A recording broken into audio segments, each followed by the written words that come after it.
Today's guest is not a school counselor, but I met Kaci Granger when I needed a gap filled on the back end of Counselor Click. You'll probably hear me say multiple times during this episode that this is absolutely not a strength of mine. And so I'm either speaking from a place of lack where I have tried something and it has worked, or I am reaching out and bringing in an expert to tell us a little bit about what works for them and what can work for all of us if it works for me. So I worked with Kaci to get some back end stuff figured out before I went to have a baby. And that was with some systems and some organization pieces. And I'm so glad that I did because my brain is always overflowing with a lot of work and home tasks and ideas and stressors. And I know that you're no different. When I went out to have a baby, if I would not have had a place to keep all of my thoughts, at least Counselor Click related, I don't know what I would have done. So most likely, you do not need her services for a robust project management tool, but we're not talking about that today. So good thing, right? Today, she's giving us hacks and strategies that are most applicable to high school counselors so that we can implement without a big project management tool. She has some simple suggestions that we can take some really meaningful, powerful changes to our department or to the way that we use our to-do lists and let go of some of the things that hold our mental load captive. So let me introduce you to Kaci. With organization and efficiency as her superpowers, Kaci lives for the moments when she can step into a small business and help them manage, plan, track, organize, streamline, and get time back. From being a dental office manager to running a six-figure online business in less than 2 years, she's helped hundreds of business owners grow by revitalizing their back end of their businesses to make it run more smoothly. Some say that her best skill is taking the jumbled mess inside someone's brain and turning it into a sustainable system. Now, I can validate that is true. Kaci has over a decade of management experience specializing in systems and process creation and efficiency. This Type A vetted ClickUp consultant has managed multiple teams of 10 plus people and lives and breathes organization. Now, we all need someone in our life who lives and breathes organization. So if it's you and you're listening to this, you will really appreciate the conversation. And if it's not you, you're going to say, wow, I'm so glad there are people out there who do this. Now, what can I take from it? So let's jump into our chat about balancing the demands of this high school counseling job that pulls you in a million different directions every single day. You're going to love it. Here we go. You got into this profession to make a difference in your students' lives, but you're spread thin by all of the things that keep getting added to your to-do list. I can't create more hours in the day, but I can invite you into my Counselor Click where you'll finally catch your breath. Come with me as we unpack creative ideas and effective strategies that'll help you be the counselor who leaves a lifelong impact on your students. I'm Lauren Tingle, your high school counseling hype girl, here to help you energize your school counseling program and remind you of how much you love your job. Hey, Kaci, welcome to High School Counseling Conversations. I'm excited to talk about time management and organization of our time. I know me personally, this is a weak spot for me, and I think a lot of high school counselors would benefit to hear from some of the strategies that you're going to share with us today. Hello. Thank you so much for having me. I'm really excited to chat with you today. Yeah, I think high school counselors or counselors across the board, elementary, middle, and high school, are always juggling a lot of things. Like it's kind of just this inside joke we have, like we're wearing all these hats. We're kind of the catch-all of the school. But I do think it's important to think about our time management because if we're doing the things we are supposed to be doing in the school, like working with students, then we're going to like our job a lot more. We're going to have more job satisfaction. It's going to be sustainable. So talk to us about some first steps that you think counselors should take if they're trying to not be as reactionary to all the things that are coming up and trying to be proactive about how they plan their day.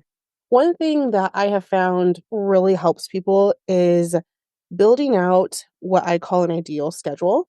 So if we look at our work week, whatever time you start versus time you end, you can build out kind of an ideal or master schedule of if you were not interrupted, which I know is not ever going to happen.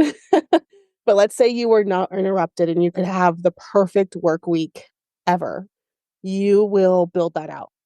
And what that does is it really just helps you in your mindset of if you do have that pocket of time, you can look at your ideal schedule and say, oh, this is my admin time. I'm going to fill out those forms that I need to get done for the state, or I'm going to get some emails responded to, different pieces of that.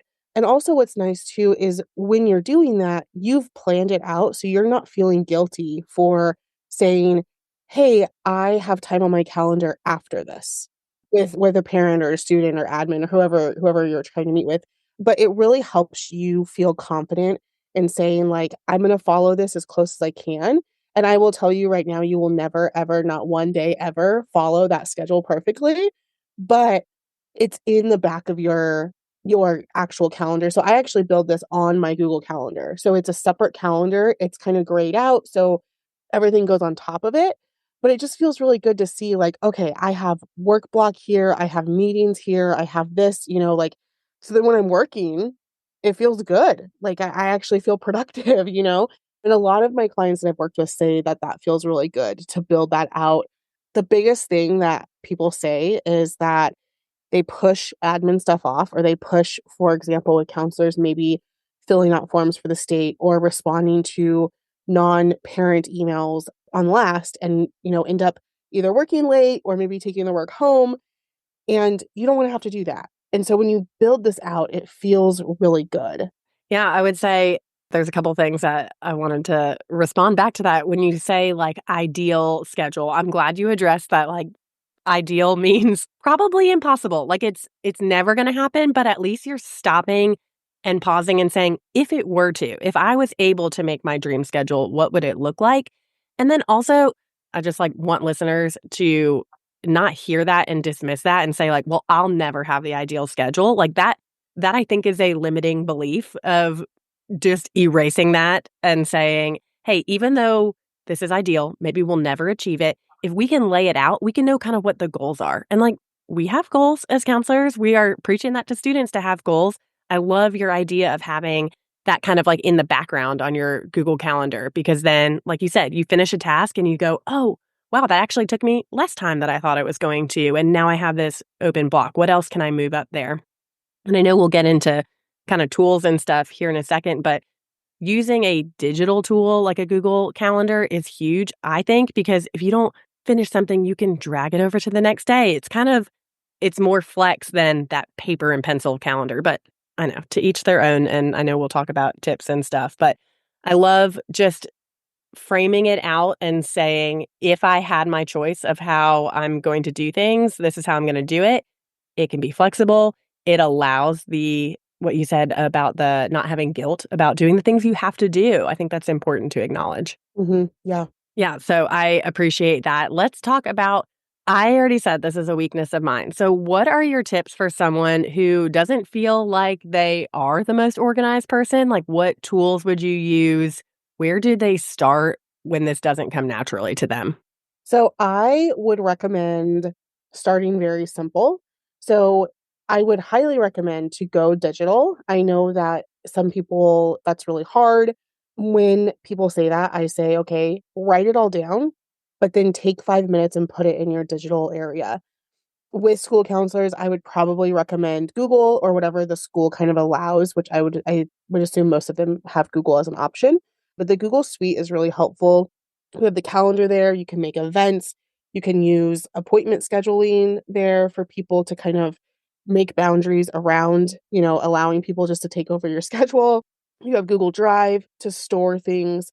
And one thing that I really like that I tell people is I want to use state forms, for example, Lauren. So you mentioned to me before on the call that the counselors often have forms they have to fill out for the state, and there's deadlines on them. Yeah, whether that's graduation or scholarship reports or just the things that you don't necessarily want to spend your time doing. Yeah. So I have recommended this to a lot of people when they are feeling like there's no organization. They end up, running late, working 12-hour days, etc.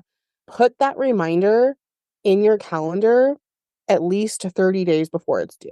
Mm, That's going to allow you to say, like, okay, it's coming up, right? Like, start to mentally prepare for the fact that you have to do something you do not want to do. I was going to say, do you think that that inspires some dread, like down deep in your gut? Or you're like, no, this is a good thing so that you know you're foreshadowing, you know that the deadline's coming?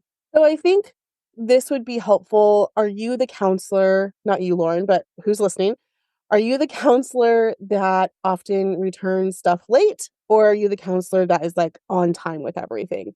If you are like always turning things in late or missing deadlines, that is where I highly recommend putting these reminders in because that means that you will benefit from knowing, oh, this is coming up. I need to do it. It needs to be on the forefront of my mind. And what's nice about the digital side is you can move that reminder throughout the day or the week or whatever it looks like. If you are wanting to do pen and paper, go put it in your planner right now, highlight it in yellow, whatever you need to do to remind yourself. But it's really important to obviously know the kind of person you are and know like if something would make you feel good or not. And if you can't answer that question, I would say try it out. I would be willing to bet that a lot of people would be like me in this, where there are just, it feels like there are so many tasks. So you're not turning things in late, but you are literally working till the last minute because there are other things that have deadlines sooner. And, I have a wise friend who says if you wait to the last minute to do something, it only takes a minute. And so you procrastinate all the way till the end and you're like, okay, well, I'm going to get it in on time and I'm going to work really fast. But that's an adrenaline rush to always be working under that kind of pressure for yourself. And so I like thinking about it like 30 days out, knowing because a lot of these things are not surprises. They happen every year and maybe they're quarterly or monthly or once or twice a year, but they're always going to be about the same time. Yeah. And if you are in the season of this is too much and I have too much on my plate and I am feeling very unorganized and I have no way to control things, I would say before you literally even open your computer in the mornings when you sit down at your desk, take 5 minutes, sit with yourself, and write down just three things that you would feel really good at the end of the day if those three things were done.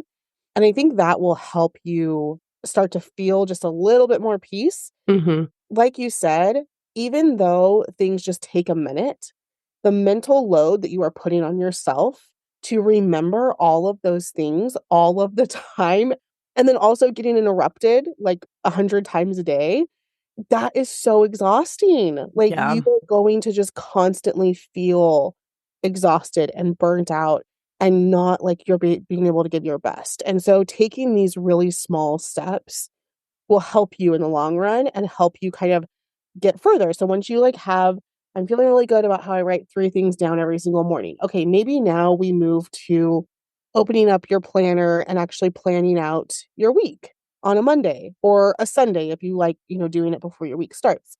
Then you can grow into, okay, I'm going to actually like put this on my Google Calendar. Yeah, I love giving ideal next steps of like, okay, I can start really small with this. And the three things for the day, that's a great way to walk away and leave work at work and say, wow, I accomplished something. I accomplished the things I set out to. So now I don't feel guilty about all the things I didn't get to. Like, this is my goal and I accomplished it.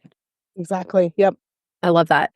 Okay, counselors have a lot of different inputs from places. So things that come from themselves, like maybe have sticky notes all over their desk. They have emails to answer from people within their school, meetings and emails from people outside of their school. How do we reduce the overwhelm when they have things coming from students, parents, teachers, administrators, colleges? I mean, you name it, and their inbox and voicemail is full. And then there's a lot of stuff going on that they're trying to remember. People stop them in the hallways and say, hey, can you check on this? How do we organize that? How do we streamline that stuff so that we're not overwhelmed and we can actually function? So I'm going to give a few different tips here, and some of them you may not like, but we're going to go for it. So the first tip that I personally would love for people to see is implementing a Google form. So what that looks like is if somebody has a request, especially if we're talking about admin, like in your school, if someone stops you in the hall and says, hey, can you check on da da da da? I would love for you to respond, hey, I would love to help you out with that. Can you please fill out the form that I sent you, in your email? Done. I like to put stuff like that at the bottom of my email signature too. So like any communication I've ever had with that person, they know where to find either the place to make the appointment or the place to fill out the request or whatever. So I give you permission to do that, to say that, because you are not saying no to them. You are putting the responsibility on them, right? Because they want this situation, but them stopping you in the hall is now putting that responsibility on you to remember something, which is not okay. Right. I posted about that on Instagram recently where it's not mean to set that boundary. It's actually a way to like respect both people's time and make sure it gets done with integrity. Like I need to make sure that I do it, but like I'm going to forget that student's name if I don't really know them and it's a request that you have. I love putting it back on the teacher, not because I don't want to do it. I want to remember to do it, but like it's on their mind and it's not on mine. So, Correct. yeah. Exactly. And also, you are not being mean to them because what I always say to people when they do that, even clients to me do that, I always say, hey, I want to do this, but I know that I'm going to forget. I also put blame on me. Like, I know I'm going to forget. So, Mhm. can you please put it in this format so that I make sure that it gets done for you at the best ability that I can do this? Yeah. So it's really showing that, like, you want to give them your best foot forward, best effort, everything, but you're also saying, like, "You know what? I have so much on my plate, like, I'm gonna forget." And think about if that teacher could imagine you're walking down the hall in between classes, there's a teacher to your left and right all the way down the hall. There are 20 teachers. If every single one of them was like, hey, can you check on this student's grades? Hey, so and so didn't show up for class today. Hey, this person was a little down in my last block. Can you check on them next? Like, there would be so many requests. And if they stop to think about that, which they don't, that's not their fault, but you have a lot of requests coming at you. And that's not even why you went down that hallway to begin with. Exactly, exactly. So, that is my first tip, is this Google form, and obviously, that form is for requests, like, we can't get rid of a person walking into your office, right?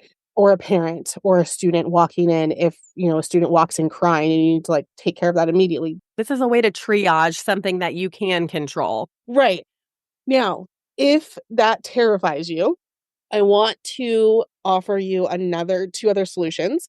One my husband uses, which literally makes me want to die, but it works for him. So, what he does is he has a Google Doc of a laundry list, literally, of stuff that he has to do, and he color codes. I don't understand his color coding, but he tells me that red is really important, magenta is semi-important, like. Wait, this is so funny because you're a very organized person, and to be married to someone who, like, this is their kind of odd system is pretty funny to me. Oh boy, if you only knew. So, what he does though is because he gets a lot of thrown at him as well. He gets meetings just thrown on his plate. Obviously, he has his work to do. And so when he's getting requests, he gets them through chat, he gets them everywhere. So he adds them to this Google Doc and he puts them in a certain color. One thing that he does do though is he always under promises all the time. So he will tell somebody if they say, "Hey, can you do this for me?" He says, "Yeah, I can get that done in 2 or 3 days." He usually has it done the same day. So there's a lot of under promising going on.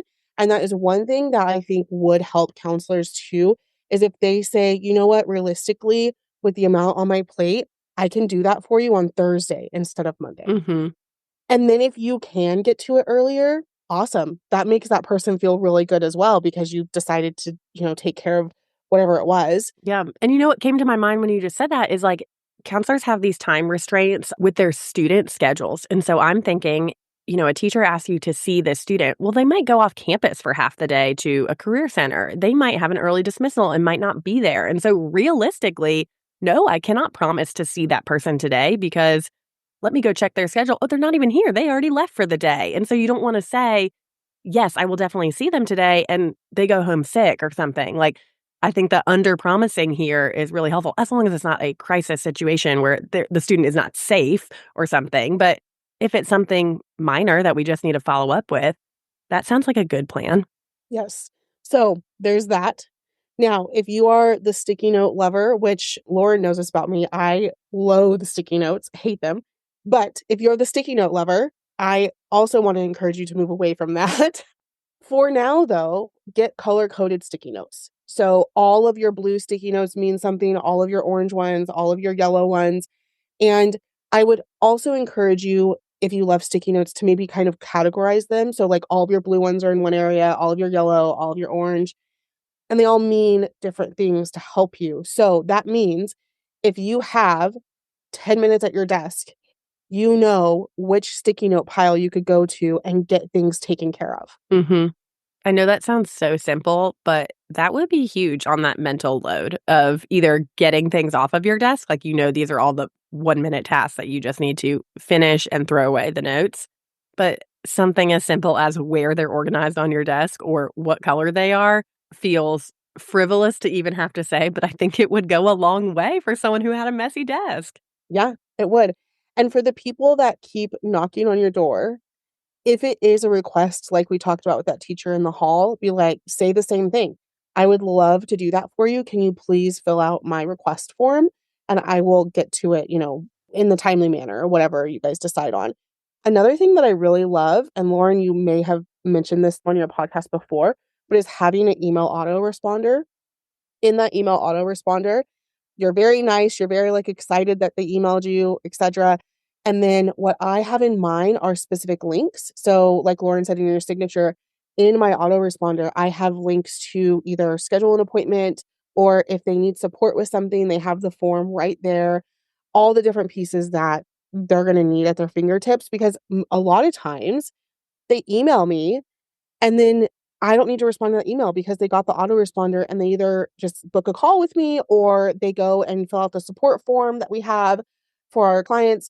So having that autoresponder on, it also makes you feel good because you're not like, "Oh my gosh, I got this email 5 days ago and I never responded." Mhm. Technically, you did. Your autoresponder responded for you. You confirmed that you got their email.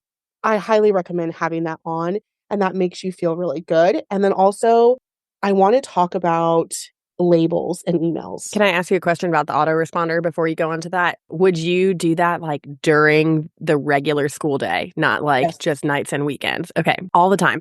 And I think that could be huge around a time when they feel like their inboxes are really overwhelmed with requests, so maybe, like, a schedule change season, or I think that's a time then we're saying a lot of the same things over and over again, and they might already have a form for filling out a schedule change request, and people want their answer right away, and so to have that acknowledge, like, I received your email. Yes, you did email the right person and it's in there, but here is your action step. Like, it's almost like a templated email, but they don't have to put the effort into doing it. I think we think to do that on maybe nights or weekends or summertime when we are giving out resources for crisis situations. Like, if you need immediate help, you need to call 911. Or if, like, you are in a mental health situation where you're not safe, here are the resources. But we don't think to do that for everyday tasks. So that's a great idea. Yeah. I would recommend having it on all the time. Or if you do like, the idea of a busy season, you can update your autoresponder to be Totally. whatever you want. So if you're in that busy scheduling season of reschedules, you can update it and turn it on just for that time period. Mhm. Or if you know that the holidays are coming, and I feel like all holidays are chaotic, you can turn it on during that time. So you don't always have to have it on. I personally have mine always on because when I don't, I feel like I have to at least respond to them that I got their email. Mhm. Like, I'm gonna get back to it later this week or something, and then you feel this weight of, now I need to respond double because I need to say I Yes. got it, and then I need to say I'm working on it, and then I need to say it's done. Yep, exactly. So that's why I always just have it on, because it also says in there, it sets some boundaries of, "I am super excited that I got your email. You sent it to the right place. I will be responding in the next 24 to 48 hours." And then all the links that would be necessary for them. And we can do that with our voicemails too. I mean, I know you can't have a link, but you can say, this is a really busy season. I usually would say something like, if you want a faster response and if you know that autoresponder is on, send me an email here because I can get to an email faster than I can looking up your phone number, calling you back. Like, a lot of times I can get that to you faster, but we forget to use our voicemail for some of that space too. Yes, exactly. Let's talk about email labels. Yes, let's do it. So, email labels are my love language when it comes to our email, because I really feel like Email can get very messy very quickly. And in my industry specifically, we talk a lot about inbox zero, meaning you have no unread or unanswered emails. That feels like a dream. I don't know that we would ever get there, but I remember thinking at least I could filter them into folders or have labels on them. Maybe not have answered them all, but I know where they are and I know what needs to get done. Exactly, exactly. So, one thing you can do is set up, and this is in Gmail. So, if you have Outlook, I'm not an Outlook expert, but I'm sure there's some YouTube videos out there. But for Gmail, you can also set up filters. So, anytime, let's say we could set up an admin for any time that somebody emails you from the school, it automatically labels them as like your school name or like admin or something like that. I love that because you might have a principal that is email happy and sends emails all the time, and you don't need to respond to them right now. They're not urgent because they're to everyone. Correct. Yes. So there's that piece of it where you can set up filters. And then the other part of it, so in our email inbox, we actually have labels set up as inboxes. So for example, I work with clients on like a done for you basis where I build systems for them, right? So if we have an upcoming systems build, we actually have a section in my inbox where all of their emails are stored for very quick access, very easy to grab and deal with what I need when I'm building out their systems. What you can do for counselors is you could have a like parent label, right? So you could have an area where these are all parents that I need to respond to. These are all students that I need to respond to. I'm not sure. Do students email you guys? Oh, yeah. I mean, Yeah. Okay. yes, yes, yes, especially in the high school, and especially because they probably have Chromebooks or computers in their room, like, that is a fast way for them to get a response. So having the inbox for students, for parents, you can basically separate all of your inbox. And I love it because that mental load, again, you are not sifting through a laundry list of just emails trying to find whatever you're looking for. So we utilize it's in your inbox directly, and we have different little buckets that we can put stuff in, and it shows up in that grouped area. And I guess that's easy enough to do. Would you say, like, go to YouTube and watch a quick video on how to do it? Yes, yeah, in your settings, it's very easy to do. Like if you YouTube like setting up label groups in your inbox, very easy to do. The other reason I like labels is because if you have, let's say you have a parent that emails you a lot. They get their own folder. Yes. Yeah, I was just going to say they have their own. Also, I want to just preface this labels and folders, in my opinion, are like interchangeable. So Okay. I feel like they're the same idea there. But like you just said, make them your own folder. Yes, make it their own label, student name, parent, whatever you want to do on there. Or you know the ones that you need to, like, keep every reference point because they're gonna say, "No, I never said that," or, "No, I didn't," like, you need the evidence, and so you've got it all in one folder there for you. So we actually keep every single email that we receive in our business. Mainly for some reason I feel like I shouldn't delete them. But but also it is nice to have those references, right? Mhm. Even if it's not somebody that does that, it's something for your peace of mind of like, "Oh, I know that I corresponded with this person. I have what I need, filed away." Or when you wake up in the middle of the night, you're like, "Did I respond to that email?" Or did Yes. was it what was the response on there? Did I tell them the wrong date for this? You can go back and check. Yes, exactly. So email labels or folders, whatever you wanna call them. When you YouTube it though, YouTube labels, not folders. Okay, that's what they Is call it. the technical term. But it's going to help the mental load. So the main thing that I want this podcast to do for you guys is to really help your mental load. Because it's not the to-do list is always gonna be there. The laundry list is always gonna be there. The students are always gonna be there. The teachers are always gonna be there. You're going to wake up every single day to work. That's not gonna go away, right? What you can change though is how your body and your like brain respond to all of this Yes. and the mental load around all of it and the exhaustion. So that's like what I hope this does to help because somebody told me a long time ago, I always felt like if I just got XYZ done, then tomorrow would be a really easy day or tomorrow would be so much better because I was able to get all these different things done. And she told me, she's like, Kaci, there's going to be work tomorrow. It doesn't matter how much you get done today because you're going to wake up tomorrow and come to work and you're still going to have all these other things to do and all the things added. I think about that all the time when people are like, I'm going to check my email just at night before I go into work the next day. I'm like, why? Like, even if you answered all your emails tonight, there's going to be more tomorrow. You're Yes. really not getting ahead of it. Yes, correct. With that note, get your email off your phone. I agree. I mean, it can change your life. Yep. Keep work at work. When you leave for the day, you're done. You know that you did your best. You have all these little tiny tips, to help you. You organize your sticky notes. You know what you want to do for tomorrow. You have your things. Go home and enjoy time being home. Get your work stuff off your phone. That's probably one of the biggest tips I could tell you if you are feeling like you're taking work home a lot. Literally delete everything work related off your phone. I always say, like, if someone needs to track you down some other way, like there is an emergency and your principal needs to call you, they will call you. They're not going to send you an email in the evening that they expect you to respond to. I mean, they shouldn't. Yeah. Kaci, counselors juggle so many things. I know we talked about at the beginning about them wearing lots of hats, and they have things that are planned, like scheduled meetings where lots of people are coming around a table. They have phone calls to return, emails that never end. So many different things that are in and outside of their control. So, are there any other just general time management strategies that you would implore us to try just to keep our day in check a little bit better? Yeah. I think one thing we just talked about getting work off of your phone, but being that counselors are everywhere, right? They don't get to just sit at their desk and work. That's not realistic. What I would recommend when you are juggling and you're out there and maybe you don't have a request form yet, or maybe you're not feeling good about telling people that, like you haven't felt, that empowerment to be like, Hmm. hey, fill out the form. I would encourage maybe a notes app on your phone where if you're out and about, you take down those notes, you bring them back, you put them in your sticky note buckets. You delete the notes.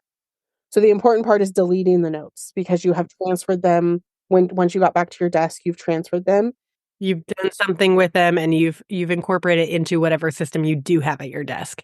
Yes. Yeah. And that's one thing that you mentioned before we got on the call is that it's often that people don't want to do anything related to your system. And so you have to kind of bend and make sure that you're using your system and using it even when other people aren't. Because that's like within the school, everyone can have different systems. It could be within your own department. You work with 7 other counselors and everyone does something a little bit differently and they're not flexible.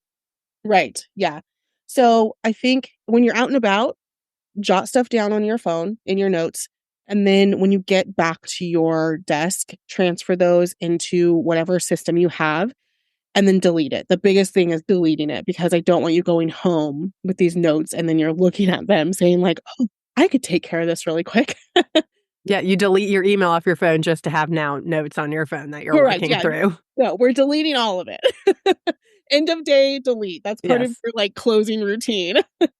And that actually segues into the next thing is having a morning and a evening or closing after school routine to really make you feel confident that you are going home, not taking work home, and that you did everything you could for the day. Because if you have like a quick morning routine and in your morning routine, I beg you not to open your email. Do not open your email in your morning routine. That shouldn't be the thing that starts your day, that dictates your day. Correct. Yes, because like you said earlier, even if you responded to all your emails, there's going to be 20 new emails when you go in.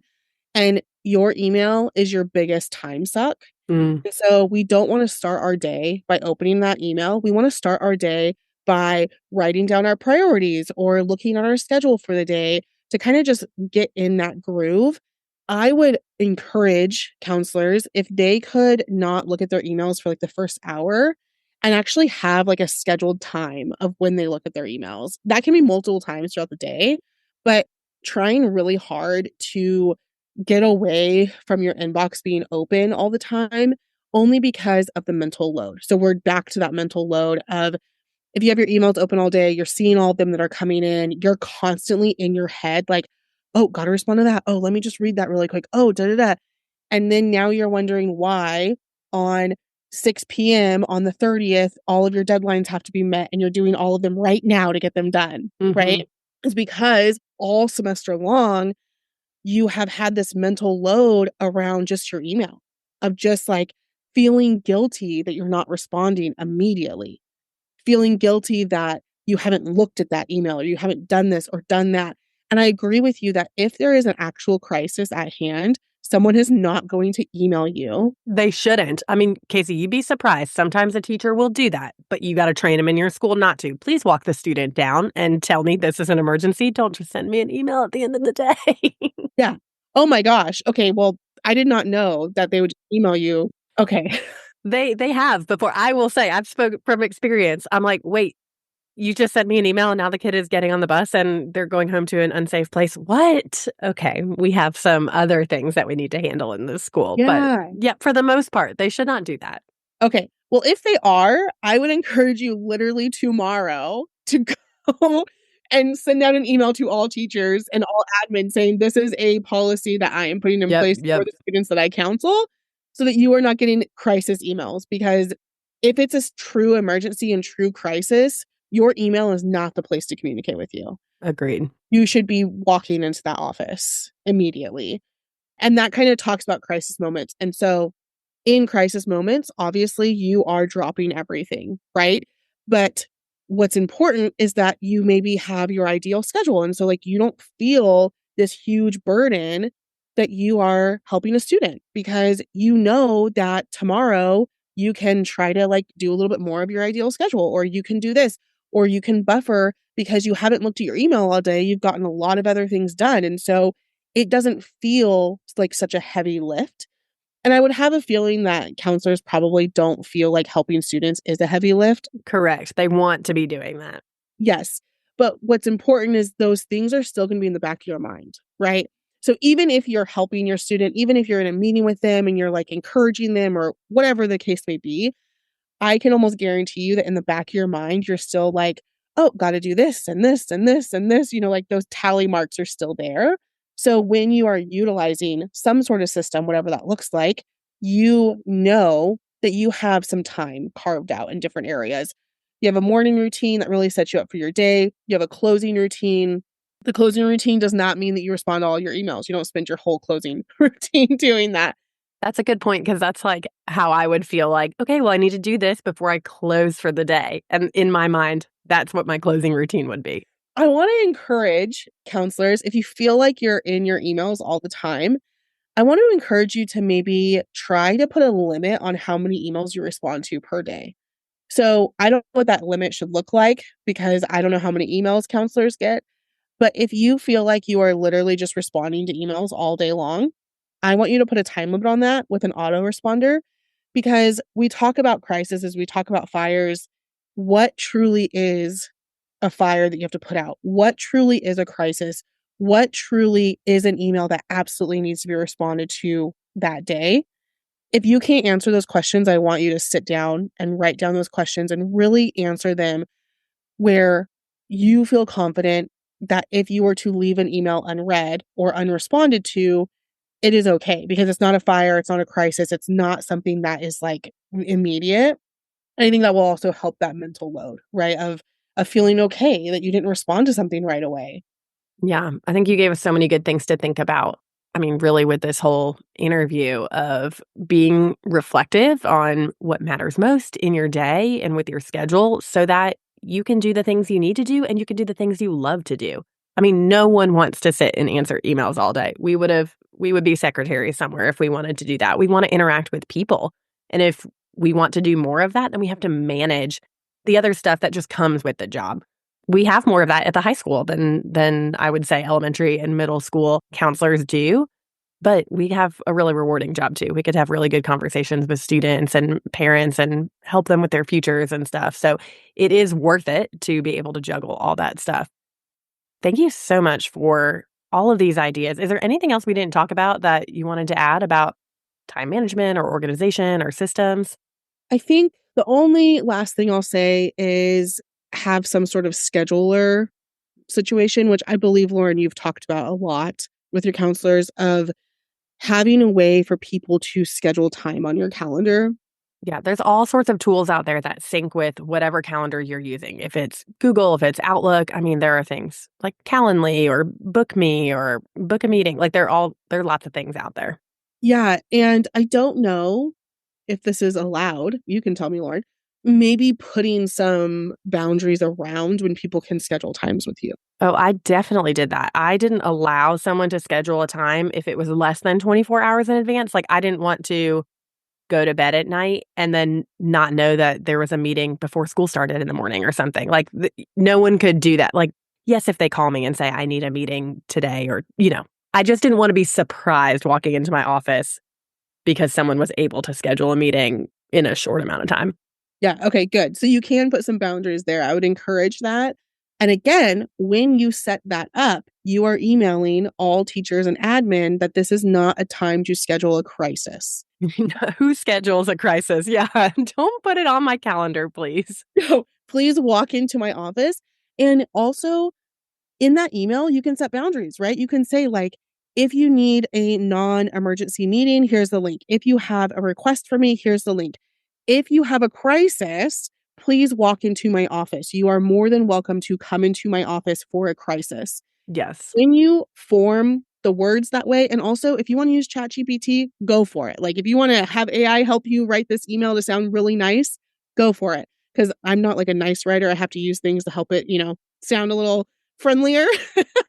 But that is now giving them permission to come into your office, but with boundaries. Mm-hmm. That's not inviting them to come into their office at any time for a non-emergency meeting. That's not inviting them to your office to give you a request. That's inviting them into your office in a crisis emergency situation.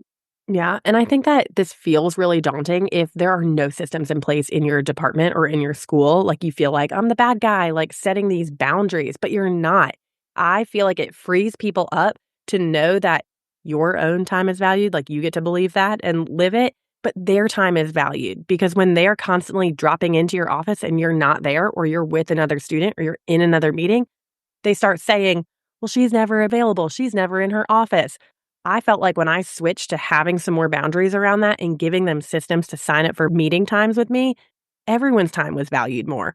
Mine was, theirs was. They got to see me when they planned on seeing me, and it was a good thing. I mean, there's a learning curve.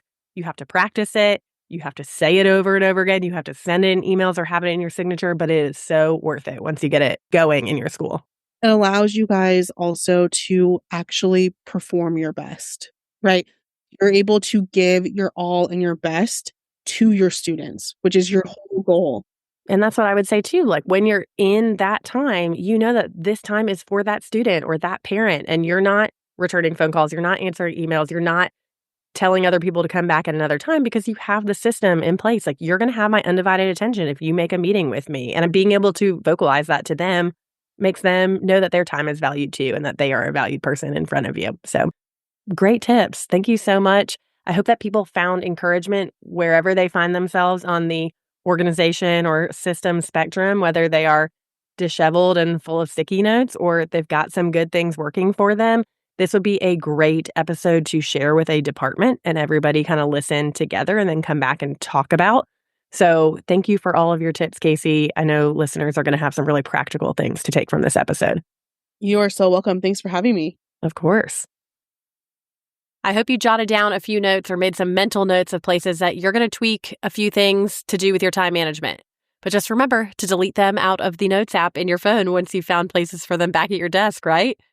I love these strategies because they're all things that you really don't need much in the way of learning a new software or perfecting some new, really complicated system. You just need tiny tweaks that you can find that make the biggest difference. And there's something in this episode for everyone. I really do believe that after we finish this conversation. So just start somewhere. Start wherever you find yourself, whether you're a beginner, intermediate, or advanced, and then take your steps from there. She gave great examples, really practical things to do in whatever season you find yourself in there. I'd love to hear which of the first things that you're going to implement from these ideas that Kaci gave us. So send me a DM on Instagram and let me know.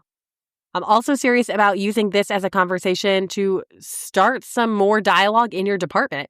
So share this with your co-counselors and let me know if you're going to put any of these ideas into practice with them. I'll see you next week. Thanks for listening to today's episode of High School Counseling Conversations. All the links I talked about today can be found in the show notes and also at counselorclick.com/podcast. Be sure to hit follow wherever you listen to your podcast so that you never miss a new episode. Connect with me over on Instagram. Feel free to send me a DM at Counselor Clique. That's CLIQUE. I'll see you next week.